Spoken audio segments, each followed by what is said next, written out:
जय श्री कृष्ण। समय मिलता है तो कुछ बातों की और कुछ जज्बातों को मैं आप लोग के साथ शेयर कर लेता हूँ। बात कल की है। रात को देरी होने के कारण हम लोग एक रेस्टोरेंट के बाहर रुकते हैं। फास्ट फूड की दुकान होती है पास में, वहाँ से कुछ वड़ा पाव और कुछ खाने की चीज़ें हम लोग लेने जाते हैं। पर वहाँ देखते हैं कि एक कपल अपने 11-12 साल के बच्चों को, अपनी बेटी को पानी पूरी खिला रहे हैं, उनकी ज़रूरत की चीज़ों को पूरी करने की कोशिश कर रहे हैं। और बगल में ही देख रहे हैं कि एक 12-13 साल का लड़का एक 2-3 साल के बच्चों को संभालने का काम कर रहा है। अब बार बार अपनी ललचाई आंखों से कभी पानी पूरी की तरफ, कभी मिठाई की तरफ, कभी अपने मालिक और मालकिन की तरफ देखे जा रहा है।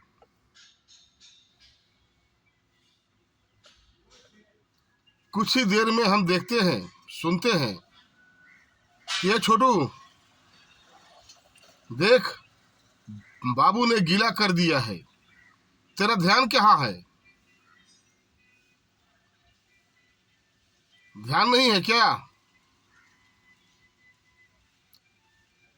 लड़का बोलता, नहीं भाभी जी, मैं अभी ही कपड़े चेंज कर देता हूँ। कुछ टाइम बाद जरूरत की चीजें अपने बच्चों को देने के बाद ये कपल उठता है, अपनी कार की तरफ चला जाता है। वो लड़का बच्चों को गोदी में उठाए उनके पीछे पीछे जाकर पीछे वाली सीट पर बैठ जाता है।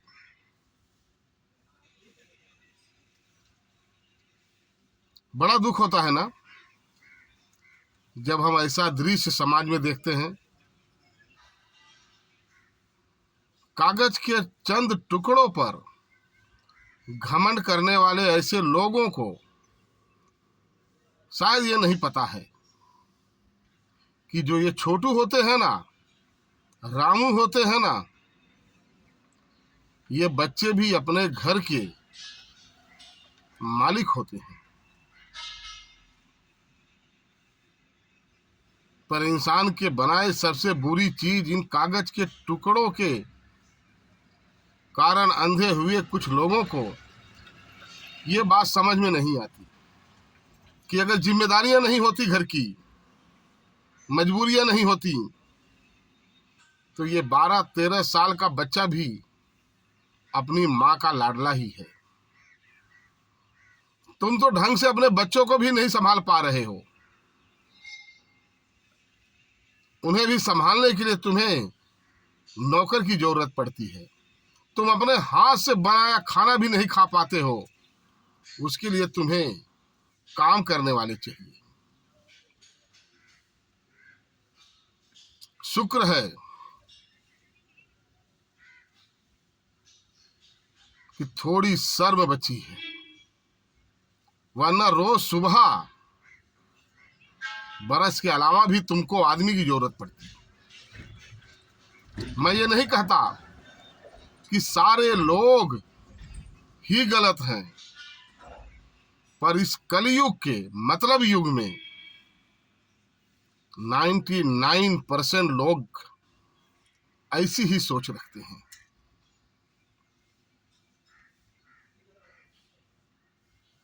अभी कुछ दिन पहले की ही बात है, हमारे कंपनी के डायरेक्टर ने मुझसे कहा कि ड्राइवर नहीं है, दर्शन करने जाना है, कुछ गेस्ट आए हैं, हमारे रिलेटिव हैं, ड्राइवर की तबीयत खराब है, तो क्या आप नासिक चले जाओगे? कंपनी के डायरेक्टर हैं। मैंने हामी भर दी। मैंने उनसे कहा कि सर कुछ पैसे दे दीजिएगा। उन्होंने कहा पैसे क्यों? हमारे पापा हैं, आपको जरूरत क्या है, आप चिंता न करो, वहां आपको कोई तकलीफ नहीं होगी। एक ड्राइवर है, वो भी जा रहा है, मैंने उसे 1000 रुपए दिए हैं।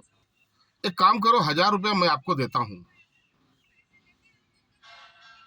कुछ देर बाद 1000 रुपये अकाउंट में आते हैं, जबकि मैंने उनसे कहा है कम से कम 3 से 4 हजार रुपये दे दीजिए। पास में पैसे होने बहुत जरूरी है। ऐसा नहीं है कि हमारे पास पैसे नहीं होते या हम जरूरत के पैसे अपने पास नहीं रखते, लेकिन दूर का सफर है, सुरक्षा हेतु चाहते कि हम पैसा अपने पास रखें। 1000 रुपया आते ही हम उनसे बात करते हैं और उनके 1000 रुपये हम उन्हें वापस कर देते हैं। शायद उन्हें बुरा तो बहुत लगा होगा। वो मुझसे कहते हैं क्या कि तुम ताजमहल में रुकोगे? तुम एक होटल का खर्चा तो दे नहीं सकते बॉस, अब बात करते हो ताजमहल में रुकने की। बड़ा अफसोस होता है।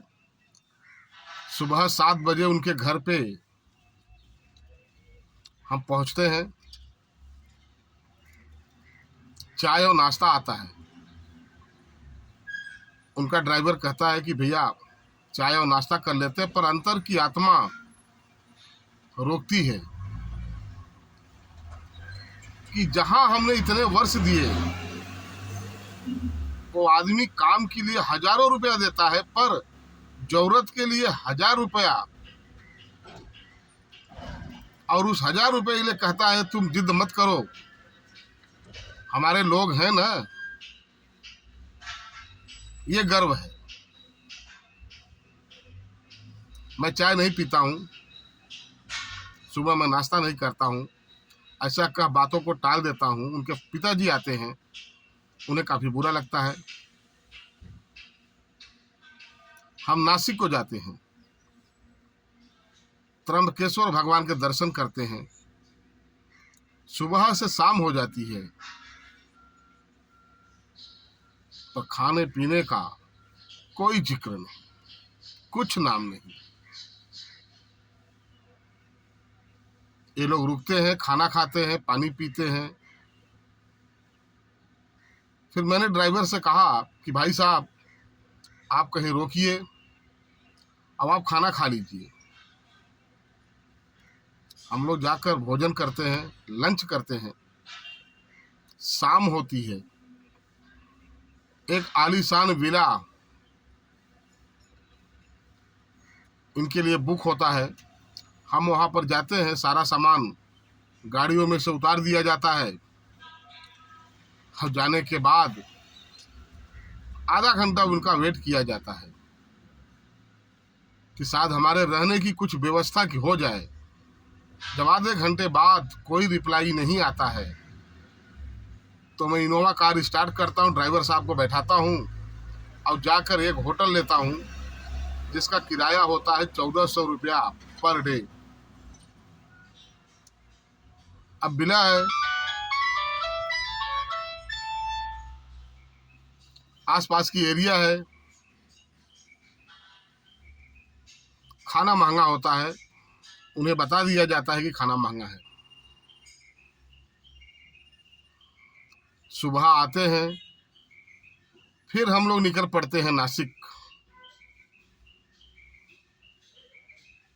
दूसरे स्थान पर। फिर वही रवैया होता है। अब जरा सोचिए, अगर हमारे पास पैसे नहीं होते तो हम तो भूखे रह जाते। तीसरे दिन वो हमें पैसा देते हैं।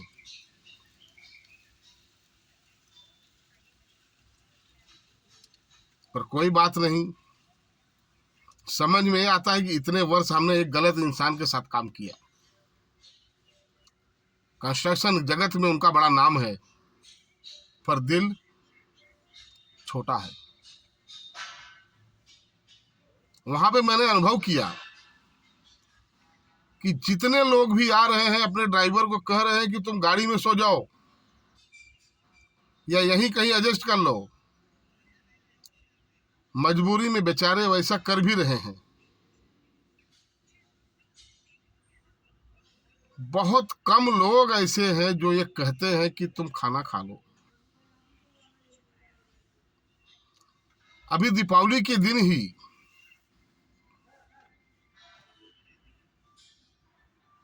आप लाखों का सामान बांट दो, लाखों की मिठाइयां बांट दो, पर अपने स्टाफ को, जो आपको चाय बना के दे रहा है, जो आपकी गाड़ी चला रहा है, आप उसे एक पैकेट मिठाई देने में आपको 100 बार सोचते हो। तो ऐसी अमीरी किस काम की?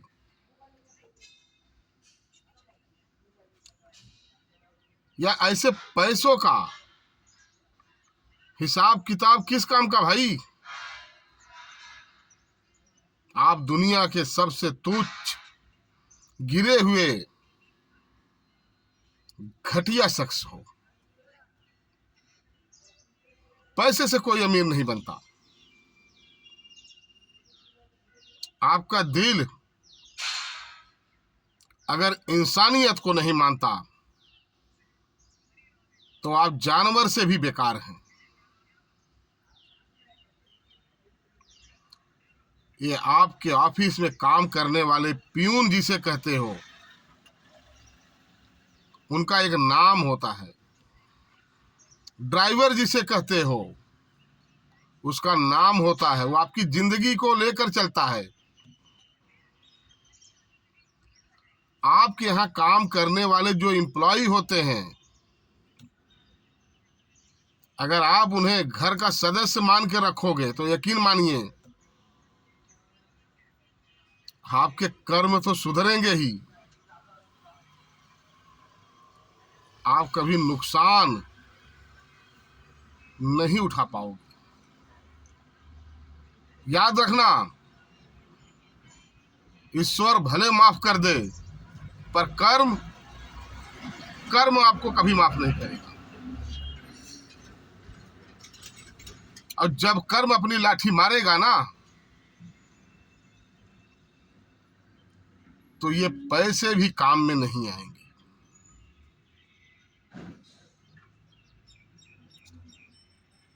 बड़ा अफसोस होता है कि ऐसे लोगों के यहाँ काम करने वाले, अपने आप को बाबू कहने वाले,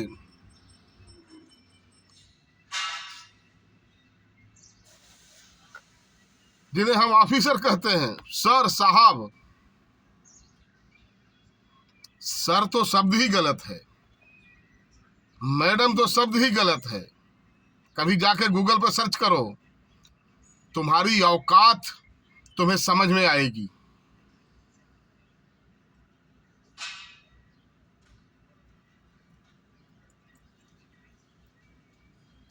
अमीरी मत दिखाओ,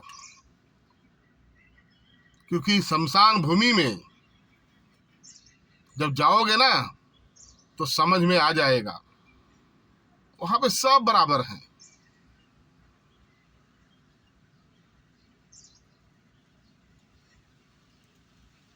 किसी पोस्ट पर, पद पर रहकर अपने जूठन को आप खुद नहीं साफ कर सकते हो, तो एक प्यून से, एक ऑफिस बॉय से आप ये उम्मीद करते हो कि आपकी वो जूठन साफ करे? शर्म नहीं आती?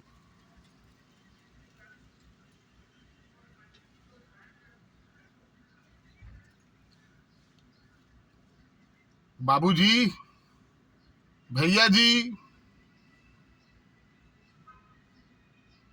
आज एक कान खोलकर एक बात सुन लो। इस संसार में 3 ही साहब हुए हैं, चौथा कोई नहीं।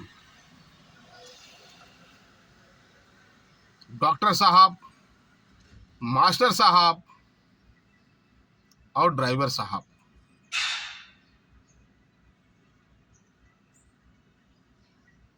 अपने जहन में एक बात बैठा लीजिए,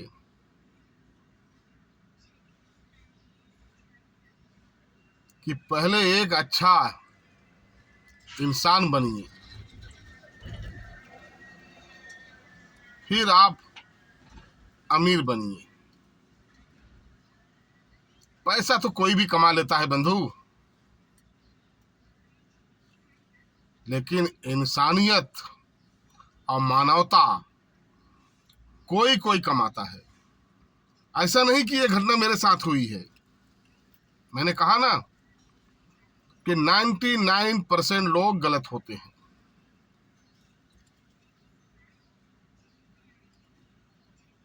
अपने अगल बगल रेस्टोरेंट में आसपास आपको ऐसे लोगों की भरमार दिख जाएगी,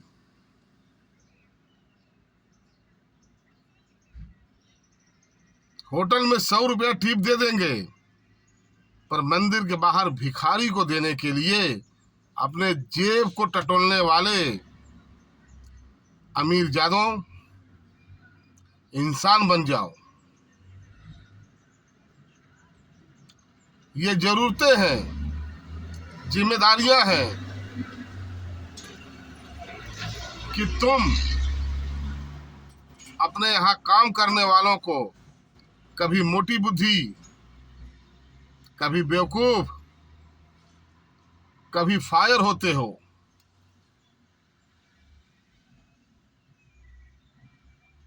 वरना तुम्हारे जैसे लोगों को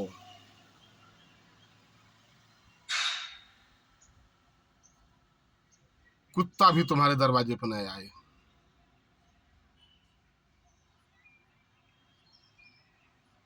मेरे शब्द गलत हो सकते हैं, पर बड़ा दुख होता है कि जितना प्यार हमारी माँ हमसे करती है, उतना प्यार उस ऑफिस में काम करने वाला, तुम्हारी जूठन को साफ करने वाले की भी माँ उसे ही, अपने बच्चों को उतना ही प्यार करती है।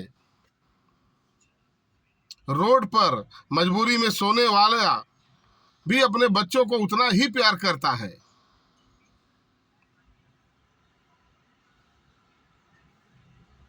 लेकिन मजबूरियां हैं कि रामू, बाबू, छोटू जैसे नामों से आप पुकारते हो, जब चाहे तब उसे आप धिक्कारते हो।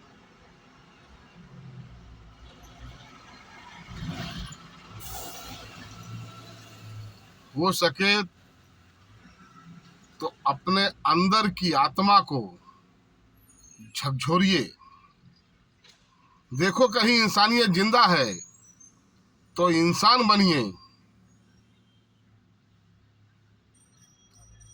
इस संसार में, इस धरती पर आप मालिक नहीं, बस चंद दिनों के मेहमान हो। ये बात को हमेशा अपने दिमाग में, अपनी खोपड़ी में बिठा लो। जब भगवान ने भेद नहीं किया, उसने सूरज की रोशनी समान दी, हवाएं समान दी, तो तुम एक तुच्छ मानव होकर इतना भेदभाव क्यों करते हो भाई?